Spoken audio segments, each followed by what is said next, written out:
because I see no reason why if I no mama like it, I do adiowa. I see no reason why if I no my gualo kanu. So if you don't like me, I beg you all in the name of Jesus Christ, don't ever talk about my program. And don't ever carry my video. Why my video, man? Those who want to carry my video, let be those who like me. Those who not love me, man. Imagine why I watch you, man. You can watch me because I'm not this thing where I watch you, man. No. You are free to watch me. You are free to subscribe on my YouTube. You are free to spend 7 hours with me or 8 hours. But don't carry my video if you know you hate me. If you know you are jealous, you dey jealous me, don't carry my video to your YouTube or to your pages on Facebook. Don't ever talk put for my matter. Ina me anybody no ranuta where jore nye wa hate you and you na ye do me video me. The only thing ina here na zejo we iga din we. If I senior you, I will not mind you. But if I see and say you senior me small, I go reply you with insult. When it's an insult, ya reply when. Ina bege good DM kere because ije me mamu wo moria, ira me mamu wo moria. There wasn't a time where ije me ya me wa gba ya guite. Wa enwu eti me si a on ha me go. E gwa kan me give gwa kan mu we. Anytime ya bege ne gu ranu ta ne we I hate ijore. Make ka be gwa kan mu wa. I'm not after you people. I always bring my business. I always mind my business. Okay? Again, in my money business, that was all the day. Where I am now, I have a lot of things I'm doing. Yet to do more than 4 years in a live video. So,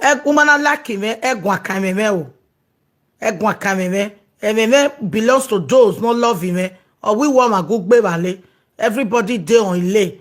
We are telling me who like. E jump it by Nilani wa de. Do I jump it? Do I go me? Never you do that. I take God beguna.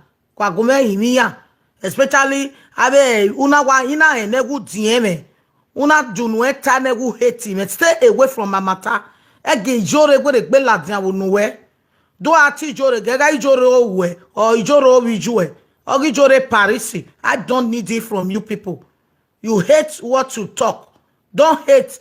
Ugu hate me we. Udu ateme me la dia. Udu ajeni me ya go be page we. But we go hate me. Why ugu jeni me ya go? Ima guy o ma not dia me. Ima be na ya go gwan e. Ima ni dia me. Ima be na ya gwan e. Wala wo. Yeah, awako come say amako come ni ya inshot mo no say me. You just aloba ya inwi wa. Wagayon wa malaki me, stop carrying my video on your page. Simple. My video belongs to those who love me. I wish you all the best. Make una take out the chop. Cause opa mayakin wa ne runda go hate me. Udo agwa kan video me. Mi no sunu we program me we do agwa kan uga nwa me uga mi ogogo. Uga mi una nwa me uga mi ogogo. Etio salobua. Etun wo bia wo ko no giro tag mo na ya neru gwe. O bia no ko no talent ya na ebuye ma love me. O una amo ebe ko ma love me. Una gwa kan video me be page we. O una mo video me are page we. Uga nwa me wa mi oku evere gbe. Egwe no ya mi oku evere we. Ima sa meju no neru na egbe ya neru na. Etira me bi je me no re imi. Etun wo imi ya no giro tag mo na ya. E ya neru na nu.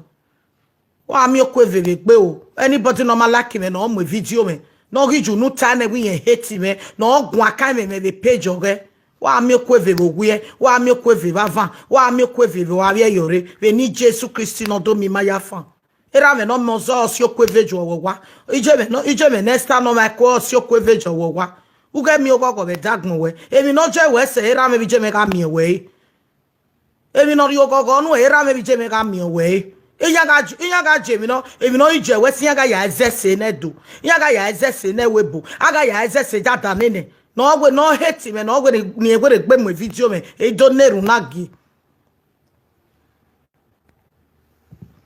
Yi me ke da ye video me. Atoma no free a video gese. Ya mokao.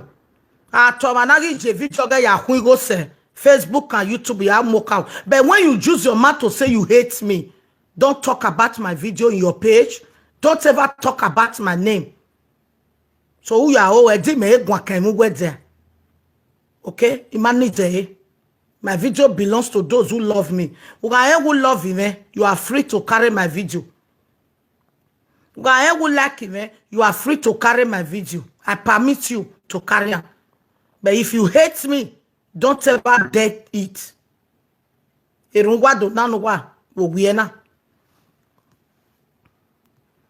Hello? Osaitinwe. A real live video. Okay. What a guy?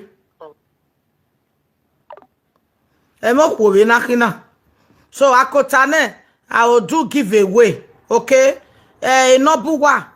Why are you fake number? Why are you number low? Why what you akotane? Imi awa mungu na nigbime. Ya wenu wa won because a life ina. But you wenu wa. Why you know ya meviyeke? Why you know zame? Any moko nu wa ne wa gweni ya lele me wa do danjo. Ikewe webe na ya be nerun wejo. Because why I settle lele me we kokpa. Ogwa meje. Imakporu no sugbe dadoge. Ya agbeni nu wa yema. Oron paro no we no ma. Anything e man mi go here we no ma. For me, I don't believe on those things. Oh yeah, me son wo we idori hota. Everybody don't know me. Even when I come out for my program, the beginning, mommy 1 hour. Or see a dene nana, in a doarie, ministu surgery. Or man not came we go we, or the second or yari. But some people, here mamukbo we go we, but here guale mi cover gakota. Uga mukbo we go we, or second ayari mi corner over me or area where that moment. Why me program in you know the mommy 1 hour way, but okay, kede ban out of all of them. I mean, no, where mommy jore or saloba when he bless you. But I said another one of my jealous, when I'm not by a so now I will do it again. Yagman no buwaya, why with normal sober who will bad they won't. There were no so bonoro. I wish you all the best. Osaloba no kuwa ya kukugbe. Osaloba no juwa ya understand it buwa. Osaloba no riogo nuwa. Osaloba ne marriage lari. Osaloba no mo lari. Eni Jesu Christi no do mi mafa. He said.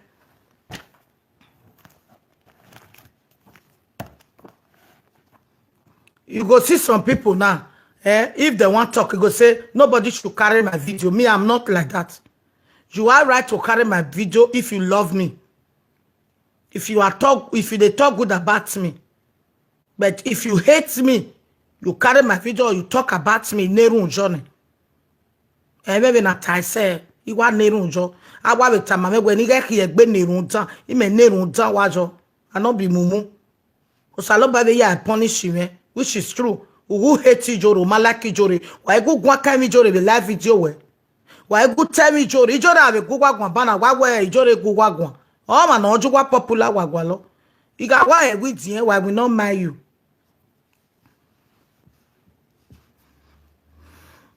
So it what I say. What language do you speak? Now Bini and they speak.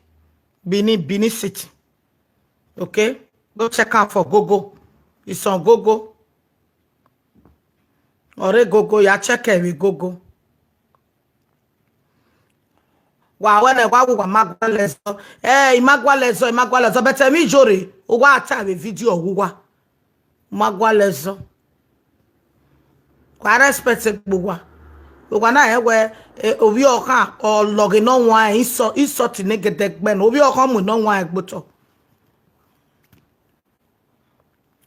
so akota be na no won Hello, brother. Hello, where do unu gbanu tie me reru we. Me no say no na gwe character na. We new member. Every time we are tie me reru wa we. Wa ge e WhatsApp me wa von. Imagine ni ari lelewo. Iji obugbe.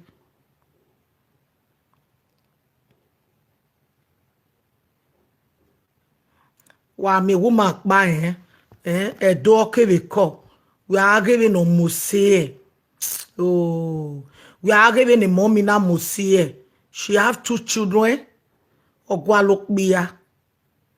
omuse oweki zenofo anyedo ami yani he anytime leki o yani he be barie wa agebe no musie betomo meva in Nigeria hoje in Nigeria hoje. Hello, God bless you. Mommy. Call J.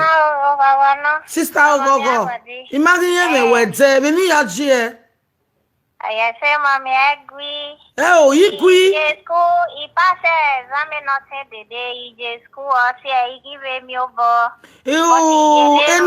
Enosi working na enosi already dede. He just school not the day. Oh, congratulations. Oh say we say mommy come mommy now I beg no ba wa na when he wait to away. Come mommy. Oh, congratulations. Oh, igogo nu e. O salobo awe se. O me jok pe na kwa bia o e me we na we o. Okay. Iwaye me dame yo we just we igi mi eta mi be ya. Iye gugwa no busu enwe na ne. Iye gugwa no bu na ne igwi. Wo na be nwe na no nya be gumi are lani. So fa ne gbe ran wa emi ameru na na gian we deceive we no alele pastor to pastor here be Facebook. Oni mi no ire li ni ana. Abi bi me ba me ya wa ya sedi ya ni alele pastor to pastor. Oni o saloba ya ansa ama. Iwaye leru kakabo. Ibe yeso ta wata ya leru ibe so anyway yo inawe we no aleru meo. Because nina we tisha oga ke one maki ni pasi ya we ya de gbe nene exam. Ibe gwi we okay o ma ya de gbe we. I give up. One, I give up. I give up. Call side to Egbe wewo. Emi ya wa ma. Sadi mi ya wa iku ere won. Okay, call mommy. Bye bye. Iwe ni be to well. Bye bye yo. Remain blessed. Amen. Call mommy. Bye bye.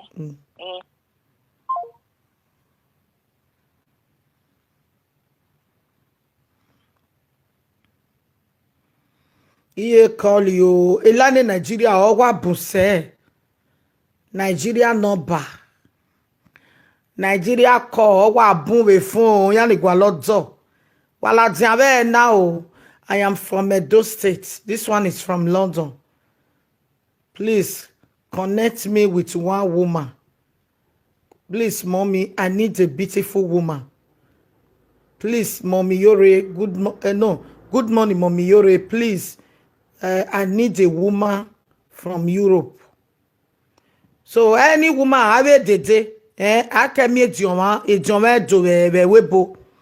I bet no quality. I do man, I'm here, we move in.